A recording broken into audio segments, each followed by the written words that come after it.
On this episode of NTD's International Reporters Roundtable, Hollywood, it's time for the Oscars, and the question is, what is the value of this Artists Award? Hollywood, once the home of cultural icons, has become the source of degenerate subversion. Is it thanks to the Chinese government, or has it been going on even longer? Our guests, James Herzen, Nina May, and Kristen Toto, all Hollywood insiders, help us unveil the shadowy truth about Tinseltown.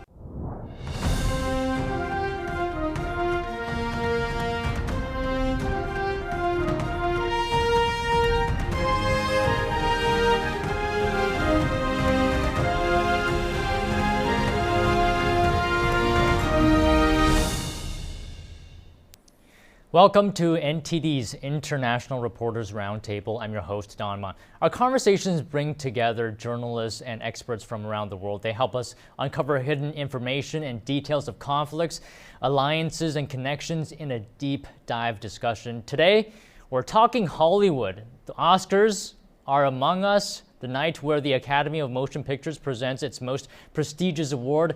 Actors, directors, and writers, and more vie for the symbol of success, the Oscar. But behind the glamour and the spotlight, has Hollywood lost its way from great entertainment, great stories, great performances? Is the freedom of the creative product being influenced by foreign entities? Have the good old days of Hollywood storytelling gone the wayside that now must include excessive violence, woke elements, favorable depictions of communist China? Is the lure of 1.4 billion people of the Chinese market too important to turn down? The worldwide success of the movie Titanic caused the Chinese government to recognize the power of this medium. They started buying Hollywood connections and using them to whitewash their human rights abuses and to subtly present a rosy image of communist China. Profit, hugely important in this industry. It takes a lot of money to make films. So films need distribution, and most important, they need an audience. What are filmmakers willing to compromise to accomplish this goal?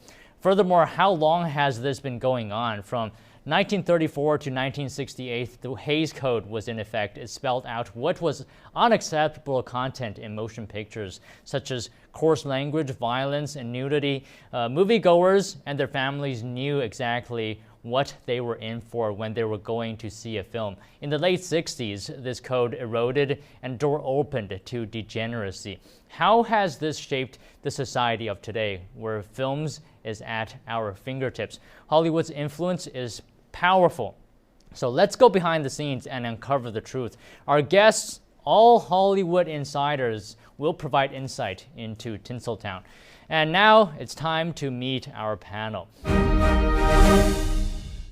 Our guests today are James Herzen, a New York Times bestselling author, international business attorney, news analyst, cultural commentator, and social media scholar. He's appeared on NBC, ABC, Fox News Channel, Fox Business Channel, CNN, HLN, CNBC, MSNBC, the BBC, and others. He's a public speaker and weekly columnist for Newsmax.com with his Left Coast Report. Herzen is also a lawyer and law professor with the distinction of having been admitted to the U.S. Supreme Court, a member of the Academy and SAG-AFTRA. James got his start as a professional musician with a variety of productions, most notably as keyboardist for the legendary Temptations. Next, we have Nina May, the founder of Renaissance Women Productions, an educational nonprofit foundation with international training in the media. Nina wrote, produced, and directed the film Life Fine-Tuned that won the International Family Film Festival in Hollywood 2012 and over 14 other awards.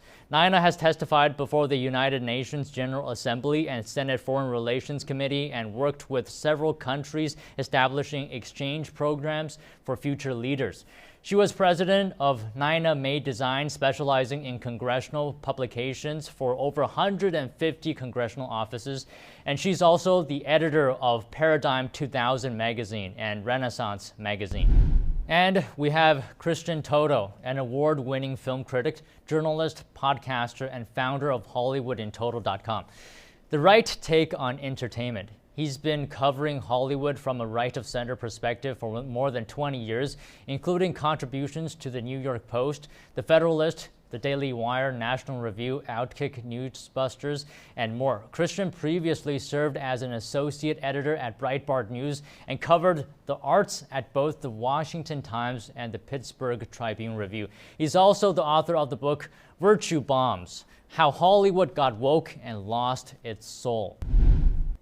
So Christian, let me start off with you. And my question to you is, in the film Hollywood Takeover, which you have seen recently, Sam Sorbo says the soul of the nation is at stake. How does this statement resonate with you? Well, I think when you look at the soul of any nation, it's reflected in their art. It could be TV, it could be movies, it could be music, any kind of art. And I think what we're seeing now in Hollywood is an industry that seems almost embarrassed by itself, almost unwilling to share the good things about America, free speech, liberty. Those elements are often pushed aside when you see the stories that are being told. And often there's almost a hyper focus on the country's flaws. And every country has flaws. America has flaws. Just mentioned racism from the past and slavery for sure.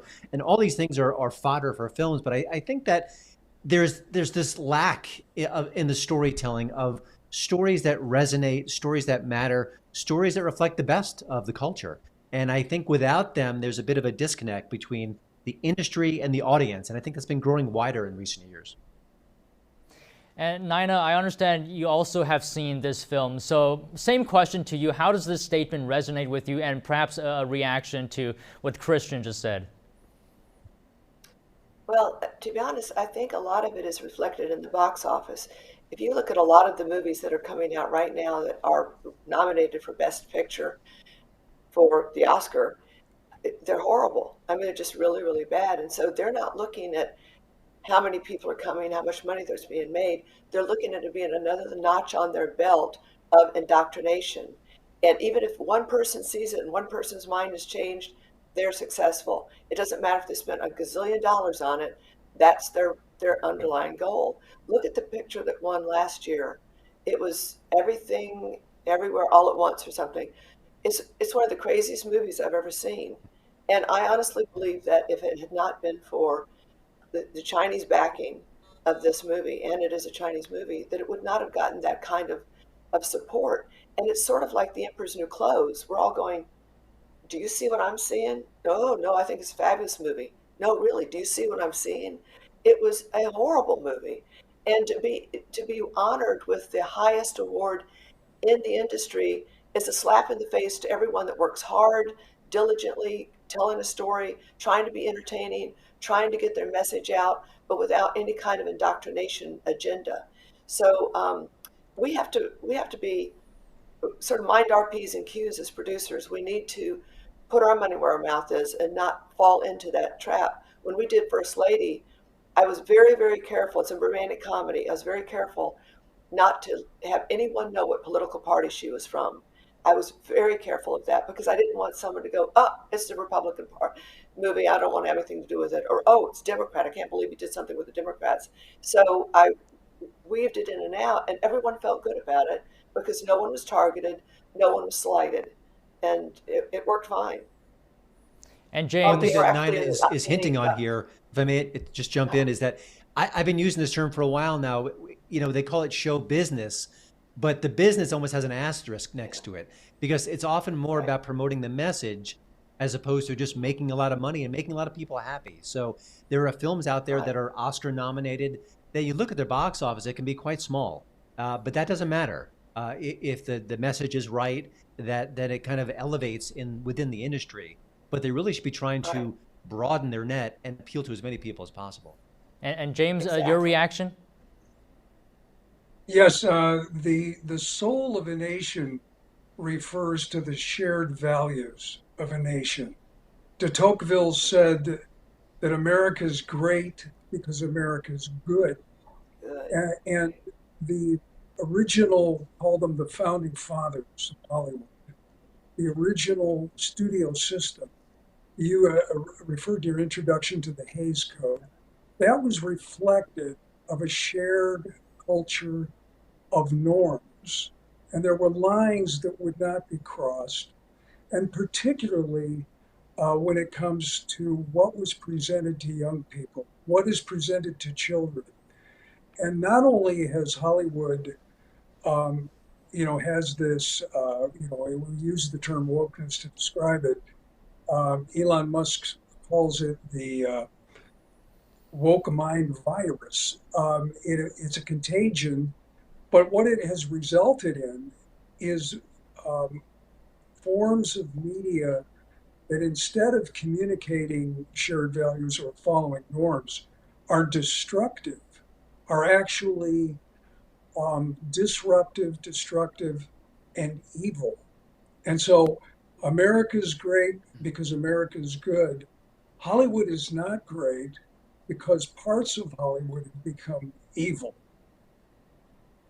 All right, we just have to take a short break. More on Hollywood when we return with our panel.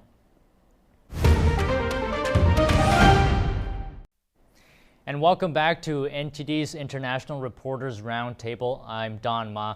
Our panel today is discussing the destructive influence of Hollywood. So James, we left off with you before the break. So let me continue.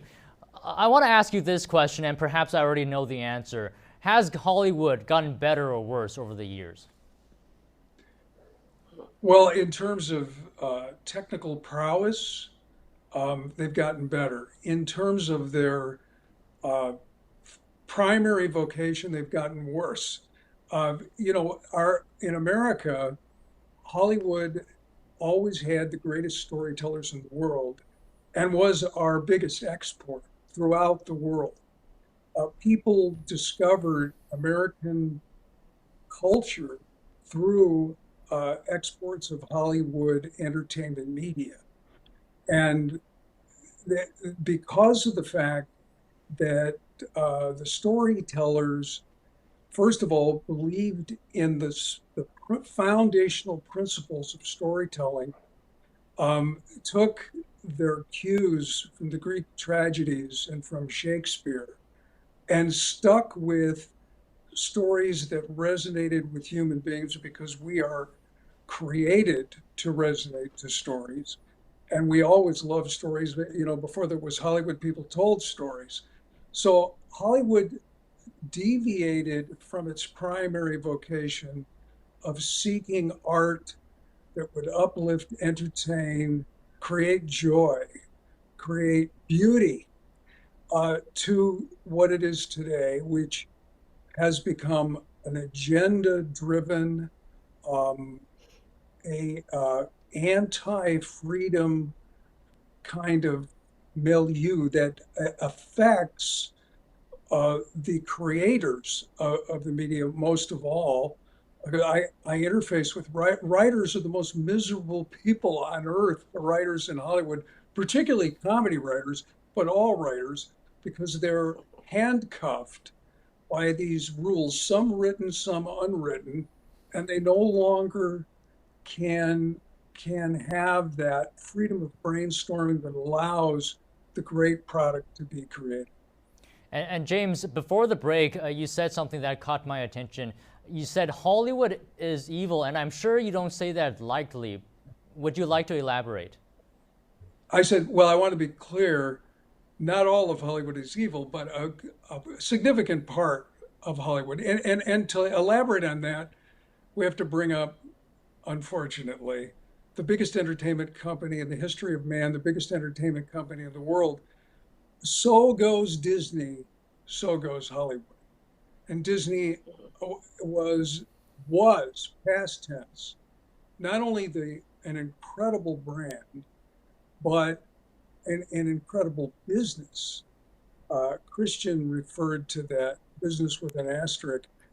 Bob Iger, who's now running Disney, the poor guy, he is responsible for some of the greatest business decisions in any business. He amassed the greatest catalog of entertainment properties ever, and thanks to the woke mind virus and this pandering to basically, it is the left wing and it's the globalist mindset. We've seen Disney destroy its brand and see it kind of systematically take down all these brands that Bob Iger put together. We're talking about the Star Wars brand, the Marvel brand, Pixar brand. And when I say evil, I think the quintessential example of evil is that Disney would be involved with distributing product meant for Right. kids, Right. young children that have content that is either Right. inappropriate in a sexual way, but also inappropriate with having, Yeah. for example, having Satan as the main character and having Satan have a romance with a teenager. That's a Yeah. recent idea. But that's what I mean by evil. I see. All right. Reactions from our other panelists, Nina, Christian. I was going to say that, ironically, with Disney being the topic here, Disney was the inspiration for me to make films the way I do. I'm a producer, writer, director, and every aspect of the trip along the way to get from point A to point B has always been: is it is it healthy? Is it good? Is it entertaining? Can the whole family watch it together? And that, I think, was the touchstone of Disney, is that even if it was a cartoon, they did it in such a way that the adults taking their children to see the cartoon would enjoy it as well. It was very entertaining, very well done, just very, very creative on so many levels. So that inspired me. And I am so saddened to see what has happened with Disney. And there are very few producers that are saying, let's go back to that model where the whole family can watch it. You don't need the F bomb every other word. You don't need the gratuitous sex scenes or the violence and the just debauchery. And you do need to see something that you can spend with your family. And so that's been our motto. The interesting thing is the romantic comedy that we did, First Lady, was in the Cannes Film Festival, which is unheard of to have a romantic comedy with not a single F bomb, going back to maybe the way movies were made in the 50s. But the reason it got in the Cannes Film Festival is there are cultures around the world that are turning off the funnel of Hollywood movies because they're saying, whoa, we can't show that in our country. We can't have that. We have our standards. And so when they looked at our little movie, First Lady, they said, this works. I mean, it doesn't have a Disney title to it. It's not a major production. It was SAG, but it was not big budget or anything. And it made it to the big leagues because of the content. The content was very acceptable on a global basis, and to me, that's success right there. Christian. One thing that was mentioned just a few minutes ago was the comedy perspective, and I've been following this pretty relentlessly in the last few years. You know, if you're a comedy writer, if you're a stand-up comedian, if you're this is what you do for a living, there are so many unofficial guardrails on what you can say, what you can joke about, the targets of your humor. Are you punching up? Are you punching down? And all of that has a really, a negative effect on the creative flow. I mean, you want to be able to tell your stories your way, tell your jokes your way, and sometimes the most uncomfortable jokes are the ones that make us see things in a profound new way. And I think the satirists over the years, over the decades, have proven that. And I think that we're living in this time now where the mainstream of Hollywood just doesn't go there, for lack of a better phrase. And what you're seeing is a lot of comedians on the periphery, outside of Hollywood, working on, could be Rumble, it could be YouTube, it could be their Patreon accounts to keep themselves afloat. But they're telling the difficult jokes, the controversial jokes, the funny jokes. And I think once I wrote a whole book about woke Hollywood, that's one of the more negative effects, is that when you can't say what you want to say, when you can't think what you want to think, and when you have to lie instead of telling the truth, then I think the product suffers. And Christian, I'm sensing a general theme here, and that is ethics within Hollywood. But another factor that plays into all this is money. If a movie does not make money being good, then it won't get made. Your comments on that? Well, it's really interesting. Listen, every Hollywood studio, every director, they want to make a good movie ultimately. They are trying, even the worst movies, the worst directors. I give them credit. They're trying their best. But it is interesting that I think that Hollywood, sometimes the profit model isn't number one. They want to get certain stories out into the public. before we were talking officially on air, someone mentioned the movie God and Country. It's a documentary from Rob Reiner, and it's all about attacking Christian nationalists, so-called Christian nationalists. And I think the people behind the scenes, the people who made that movie, I don't think they're thinking about profit. I don't think they're suggesting this is going to make a lot of money. They want to put it into the marketplace. They want to see magazines and news outlets cover it and expand on the topic and magnify it so that even if it is a flop, and it is, it's impacting the culture in some way. So I think some storytellers today aren't as interested in a hit as impacting the culture, getting their message out, knowing that that movie in a year or so, maybe less, will be on different streaming platforms and it'll be seen, and it may change some hearts and minds. And I think that is sometimes more important for Hollywood right now than it is, telling stories that make a profit and make people happy. Okay, Nina, maybe If I could add yes, something please, about James, the money, please. I just think, and Christian's absolutely right. But when we look at the money issue in Hollywood, I mean, the key, and in the back rooms of the boardrooms, they talk about profit margins, and faith-based movies have one of the highest profit margins. They've proven profitable. You look at Angel Studios and you look at what's happened with the success of The Chosen, the success of Sound of Freedom. They have a new movie, Cabrini, coming out, and their wide releases and their margins are just fantastic. Now, some segments of Hollywood, their heads have turned and they said, wait a minute. And they've set up faith-based divisions and they're courting some of these makers. And this is a bright spot in Hollywood because there is some creativity that goes against the grain. But it does also support missions theory, which is a fact. All we have to do is look at a relative of Hollywood, which is MSNBC theater and CNN theater. And we look at those, they don't make money. They're not money-making operations. Something other than the profit motive is going on in our media and in Hollywood.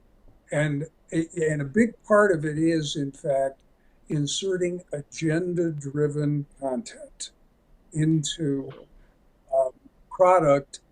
And sometimes that agenda-driven content it ends up bombing, like the film that we just met, Rob Reiner film, which did $38,000 in its opening weekend, and it's laughable. And obviously, it's an election year. Rob Reiner got that made. There are people that all of a sudden were talking about the subject of Christian nationalism, which is, by the way, almost non-existent. Right. What Rob Reiner describes in his movie. That movie actually is a fraud and a slander, but it was pushed, it was financed. It's not cheap even to make that kind of documentary. We just have to take a very short break here, James. But when we return, we'll continue our conversation with a deep dive into the influence of Hollywood. Okay, welcome back to our panel on the influence of Hollywood today with our guests, James Herson, Nina May, and Christian Toto. So this segment, I want to focus on the Chinese Communist Party's influence on Hollywood. And Nina, let me start with you. Do you have a particular angle on this? What are your thoughts? Well, I'd never really thought about the influence that China had on anything in Hollywood until years ago when Red Dawn was remade. And I loved Red Dawn. I loved the original Red Dawn. And they had the Chinese being the baddies. And apparently someone had enough power, enough pull, and enough influence to force the production company that did Red Dawn to churn it from the Chinese to North Koreans at a big expense. And my question when that happened was, who are these people? Why do they care? I mean, it's Hollywood. It's a made up story. I mean, the Chinese obviously did not fly, helicopters in or jump from planes and stuff and destroy the country. It's a story. It's an entertainment. But for some group to be so intimidated by that kind of pressure made me think there's something else going on behind the scenes that we're not familiar with, we're not aware of. And it was kind of the beginning of us getting down that slippery slope of turning every single movie into an infomercial, basically, for whatever that ideology is, or that philosophical bent, and and that's when it stopped being entertaining, and that's when you started asking people before you'd spend your money to go to the movie, well, is it worth it? What are they pushing? What's their agenda? What's their underlying message? And and then that's when you started seeing it reflected in the box office too, because people said, I'm not going to spend 2 hours of my time and my money to be indoctrinated into a belief system that I don't believe in, or to watch something that's been so dumbed down that it's not even entertaining anymore. It reminded me of the old Soviet Union. Remember when you were stuck in the in-tourist hotel and you had the guides, so to speak, they would only allow you to go into a certain area. And they were so proud of their entertainment, but their entertainment was so vanilla. There was nothing there. You weren't allowed to say this, you weren't allowed to do that. You weren't allowed to laugh at something that could possibly insult someone at the Politburo or whatever. And you left feeling a nervous wreck. You were not entertained at all. It's like, oh my gosh, get me out of here. And that's where I see us going in America, where people are being told, this is funny and you will laugh. This is not funny and you will not laugh. There will be consequences to your actions. And you go, okay, great. I think I'll just go putt-putt tonight. I'm not going to go to the movies. And that's where people are today, I think, in that nexus of, do we make the change? Do we stay where we are? Or just, I mean, we've made the change. We're not playing anymore with the Hollywood stuff. We don't do SAG anymore. We don't Right. work with any actors that are SAG. Most of them have gone FICOR anyway. So SAG is like a dying breed as far as I'm concerned. So, Christian, how prevalent is Chinese influence in Hollywood and your reactions? Well, I think in the last few years, we've seen many different examples where Hollywood films are tweaked, edited, content is added to appease the Chinese marketplace because the studios want those films to get into China and all the theaters there and the huge population. So, on a strictly capitalistic point of view, it does make some sense. But of course, you have all these artists in Hollywood who will, rail against censorship and say we have to tell our stories our way.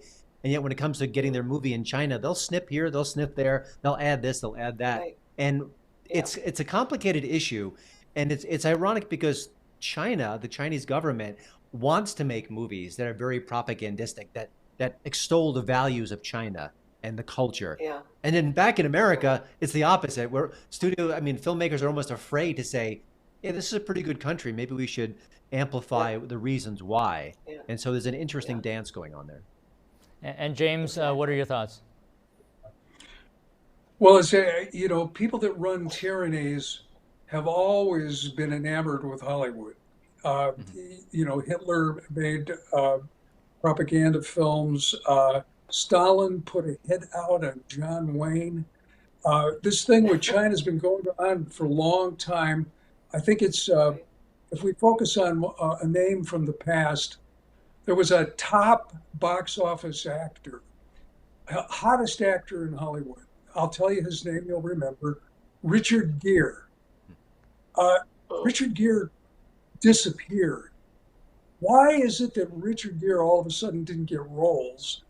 It's because he championed Tibet. And Tibetan Buddhism is held in low esteem by the CCP. Tibetans are persecuted, and Richard Gere championed the Dalai Lama. And so Richard Gere disappeared. He didn't disappear because he was a bad actor. He was a great actor. He disappeared because the CCP wanted him to. And similar to what that Red Dawn example, which is amazing because the part of that story was that they had finished the film. The film was Mhm. written. The film is Right. edited. The script was edited. They did the Yeah. principal photography. They were ready to do the Release. final edit. Right. Twist Yeah. the Yeah. director's arm and tell him, your favorite parts have to go. But they were all ready, And then all of a sudden, the word came down, that the Chinese market wanted the bad guy to be changed. They had to use CGI, they had to reshoot scenes, Yeah, cost a lot of yeah. money. And that's an example. And as, of course, the Chinese film market has grown, it recently became the largest market in the world. It surpassed the United States. Of course, their clout increased.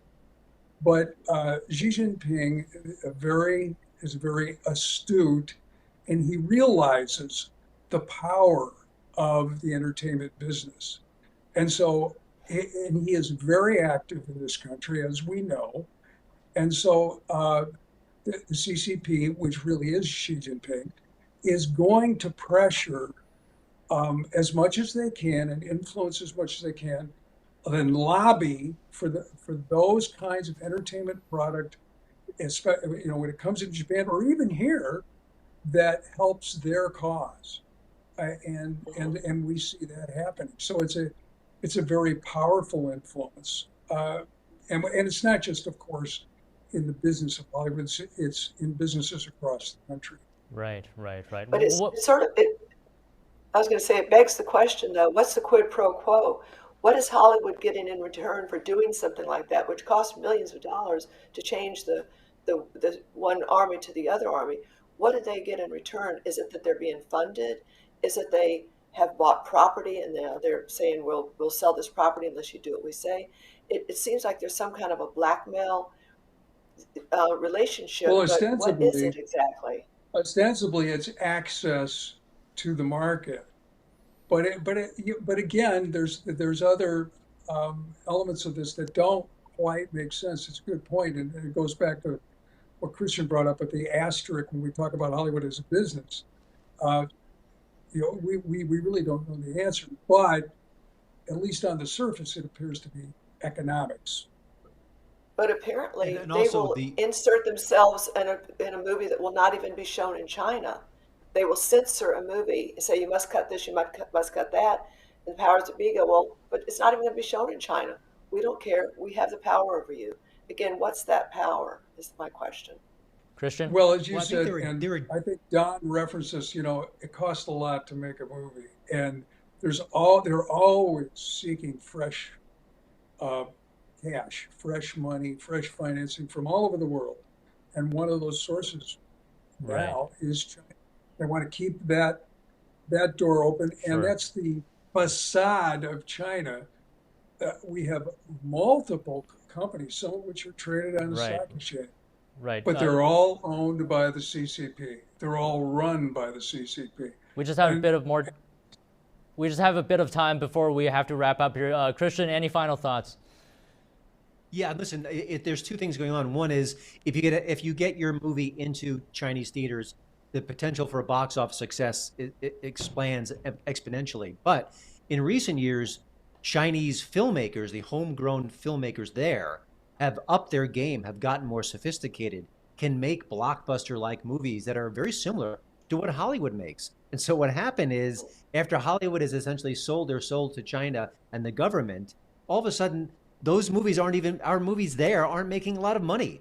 And the locally made Chinese films are the blockbusters, are at the top of the charts. So whereas a superhero movie made by Disney might have made 2, 3, 400 million there, it'll make a fraction of that now. And I bet you that number's going to keep coming down and down, where local Chinese moviegoers just sort of say, hey, I'd prefer to see Chinese actors in movies that speak to my culture, that are made here, as opposed to imports. And I think that's the irony of what's happening in Hollywood right now.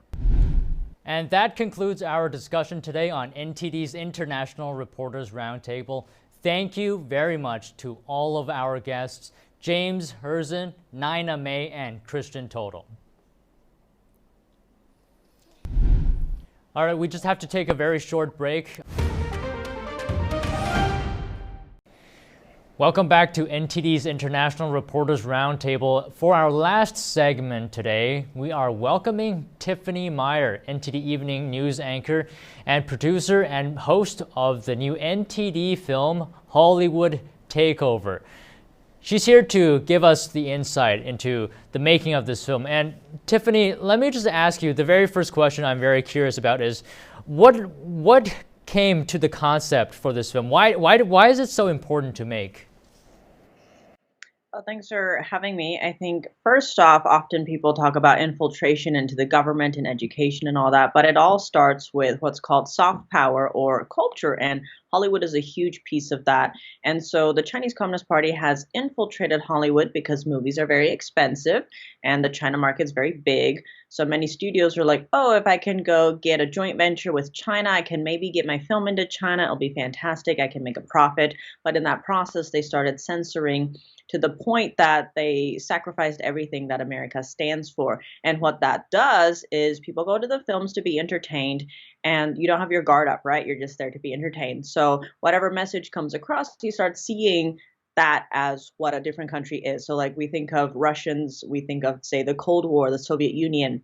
China has been portrayed as the hero in most films, and since 2012, no major studio has produced a film with China as the villain. So now we see that that's seeping into politics to the point that you have young people, especially, saying that socialism is so great or life in China is so good because you don't see what's actually happening inside China. Because even Hollywood is now complicit in basically whitewashing the Chinese Communist Party and the horrendous acts that happen in that country.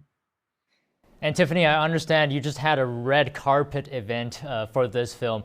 So maybe share with us your experience there in Hollywood. What did you uncover? What did people share with you? Yeah, so we did have a red carpet premiere in Hollywood. Some said that was kind of risky, but maybe because of the rain, no one came to protest, so that was good. But I think one of the most fascinating parts I found was in the process of trying to do this film, I was reaching out to all sorts of people, and one person told me, no one in the industry is going to speak to you because if they're seen associated remotely with NTD, not even my show China in Focus, just NTD in general, they'll be blacklisted from working in the industry. And I didn't realize NTD had such power. So that was pretty interesting.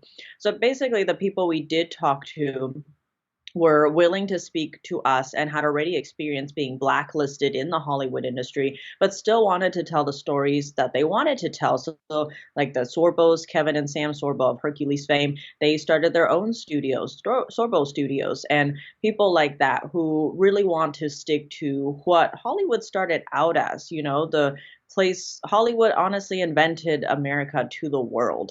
When people think of America, they think of those films of, say, the underdog becoming the hero at the end of the day. You don't see that anymore. Why? Because studios needed money. They started censoring and kowtowing to the Chinese Communist Party in that process, and it's really reshaped the whole fabric of the world and the way we perceive the world. And as well, what did you hear from being rejected? What people would not say? So some people were like supportive of our project, but didn't want to be a part of it. Just as the same point, they wanted to keep working in the industry. And a lot of people just didn't respond at all. And so that took a while to get people willing to speak to us. And I feel what's kind of funny is like now that I've been doing interviews about this documentary and stuff, suddenly there's a lot of people reaching out and being like, oh my gosh, like if you ever need more, I can talk to you for 17 hours about all the dirt I saw in the industry for 20 years. So who knows, if there's a part two, we might get some bigger fish in there. And I'm just curious, at the red carpet event, what were people's reactions after seeing the film? So we did have a panelist of 7 people who were in the film, and they all overwhelmingly supported the project and really thanked us for getting that story out there. Among the audience, it was also very positive testimonials that we received. Many people were likening it to, say, Hitler, in World War II. He was controlling the film industry as well and trying to promote a different type of propaganda, and relating to what we're seeing now with the Chinese Communist Party doing that with all of Hollywood basically and changing everything. So there was a lot of people really supportive of us getting the word out and how this really fits into what we're seeing everywhere, whether that's like the fentanyl, the Chinese nationals crossing the border, TikTok, all these different aspects. They're just really thankful that we brought awareness to them on this topic. And you mentioned there were 7 people on the panel. Maybe you can introduce us to perhaps a couple of them. Yeah, so we had Chris Fenton. He's the film executive. He's featured predominantly in the documentary because he was the one that really opened the door between Hollywood and China. Back then, it was through aspirations of making China more liberal, more democratic, really engaging. And then at the same time, he really thought that every dollar made there was helping American GDP. But then throughout the years, eventually, so actually, he got Looper and Iron Man 3 into China, which both made fortunes there. And then throughout the years, eventually he was punched in the nose metaphorically and realized that he didn't want his children to grow up in a Cold War, and realized that this engaging with China wasn't actually helping America or the world. It was hurting the free world. So he was one of the panelists. We had Kevin and Sam Sorbo of Hercules fame. Those have their own studios. Kevin was also in Soul Surfer, that's very famous, and he says he gets stopped in the street for that film, not the Hercules franchise that lasted over a decade. We also had Casey Fleming. He's the CEO of Black Ops Partners, an intelligence cybersecurity firm. Steve Yates, he was a former national security advisor to the White House. He was also part of Radio Free Asia, and he now is part of the America First Policy Institute. We also had Jason Jones, who is a film producer and tells the stories that he really wants to. He knows like everyone around the world and just really spends time producing the films he wants to, and especially shining a light on what's happening inside China or highlighting the voices who aren't heard normally. And we also had Christian Toto, who's a film critic for over 20 years. He is HollywoodandToto.com is his site. It's a very fun site. He was also there and had some very good insights on what happened to Hollywood through all these years and how it became less and less American. So you mentioned Chris Fenton was able to get Iron Man 3 and Looper into China. So I'm wondering, is there more loyalty to China than the US when it comes to Hollywood? You could say that. Chris Fenton didn't think that in the beginning. He really felt that this was helping the two countries come, the two superpowers come closer together, and with the engagement that it would become more liberal and all of that for communist China. But with, say, Looper and Iron Man 3, just to get past the Chinese censors, they had to change a lot of the story. So Looper, originally the script, it involves time travel, which is a subject that's banned in China because the Chinese Communist Party likes to control everything, including the past and the future and the present. And so originally in the script, the Gordon Levitt's character wants to go to France. That's his utopia. That's his dream. The final version is not that. The utopia is China. So that was a major change, and that had the audience clapping, that had the Chinese Communist censors clapping when they got to that part of the film. So that was a huge change. But think about what that does to you psychologically. You're like, wow, China's the future. China's the place everyone wants to go. It has an impact on the way you view the world. And then with Iron Man 3, they inserted a Chinese doctor, Dr. Wu, to save the life of Tony Stark. So think about that. It's like the Chinese Communist Party's skills, which they probably stole, which is not shown in the film, but their skills is what's saving this hero, Tony Stark, right? So that was another huge change. And then eventually one day, Chris Fenton was arguing on the phone with Marvel, trying to get this massive change in the script. And afterwards, his wife was like, whose side are you on? And he was like, America, of course. Every dollar made there is helping America, all these jobs, like all these different things. And she was like, it just really sounds like you're feeding the beast. You're just, enabling the Chinese regime. And eventually he realizes that's what was happening. But many people didn't realize that. And, they just want to get their bottom lines. And China has a massive market. For instance, back in the day, Pacific Rim, it had a budget of $190 million. It only made a little over $100 million in the US box office. But that film did get into China, and it made $111 million in the China box office alone. So just by getting that film into China, it doubled its box office profits. So many studios were just like, if I can get a film into China, I'll make a profit. And in the process, these studios gave up human rights, democracy, everything that America stands for. You know, Tiff, I have to say that the movie I've seen as well myself, and it is a very good movie. It's going to be on Epoch TV, and I think all of our viewers should have a look if they're interested on this topic. But thank you so much for your time today, Tiffany. It was a pleasure speaking with you. It's great being with you. Thank you. Finally, to all you brave journalists out there honoring our journalistic golden rule, seek the truth and report it. I'm Don Ma, and thank you very much for joining us here on NTD's International Reporters Roundtable. Until next time.